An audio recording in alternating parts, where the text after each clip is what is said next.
جانور کو ذبح کرنے کے لیے قبلہ رو ہونا ضروری ہے؟ سنت ہے.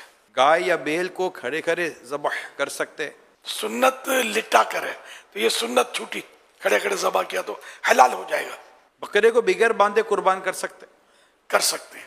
اونٹ کو نحر کی جگہ ذبح کر سکتے ہیں؟ وہی سنت نہ ہوئی ادا، مکروہ لکھا ہے اس کو. کھڑے کھڑے بھی یوں کرتے ہیں نا تو یہ نہر نہیں ہے، یہ ذبح ہے.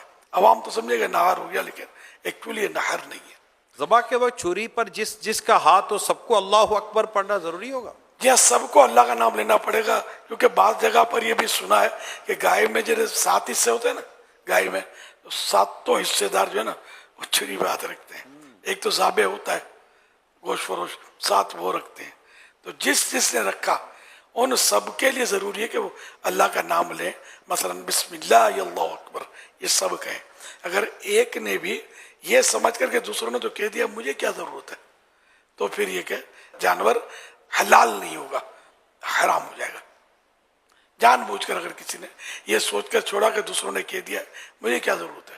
ہاں کوئی بولنا ہی بھول گیا تو وہ بھولنے والے، اس میں ایک نے بھی اللہ کا نام نہیں لیا مثال کے طور پر، سارے بھول گئے وہ جلدی میں جانور کہ وہ چل کود میں، تو پھر یہ کہ جانور حلال ہو جائے گا. دل میں اللہ اکبر پڑھ سکتے ہیں یا تیز آواز سے ہی پڑھنا ضروری ہے؟ زبان سے بھی اتنی آواز سے کہ اگر کوئی رکاوٹ نہیں ہے سننے میں تو اپنے کانوں سے سن لے، یہ ضروری ہے.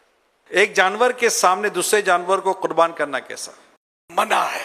جانور ذبح کرتے ہوئے سب کا نام لینا ضروری ہے؟ یہ پتہ ہونا چاہیے کہ 7 حصے ہو رہے ہیں، جس کو وکیل کیا ہے اس کو پتہ ہو. باقی ذابح جو ذبح کر رہا ہے اس کو پتہ ہونا شرط نہیں، اس کی ضرورت ہی نہیں ہے. وہ بولو گے تو یاد نہیں رہے گا. جانور ذبح کرنے کی دعا کب پڑھنی ہے؟ ذبح کرنے سے پہلے بھی پڑھی جاتی ہے کچھ بعد میں پڑھی جاتی ہے. یہ ابلغ گھوڑے سوار میں یہ ساری ڈیٹیل دی ہوئی ہے.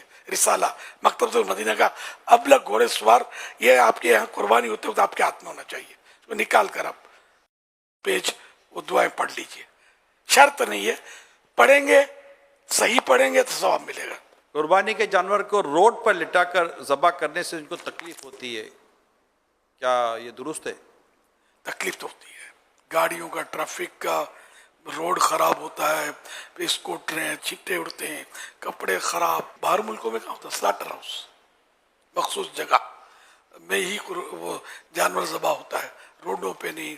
گلیوں میں لوگوں کے دیوار خراب ہوتے ہیں، گوبر آلود ہوتی ہیں. اور یہ بہرحال ہمارے یہاں کا یہ انداز ہے، لیکن بندوں کی حق تلفی یا حقوق عامہ تلف کرنے کی اجازت نہیں ملے گی کہ ہٹ جاؤ ہماری گائے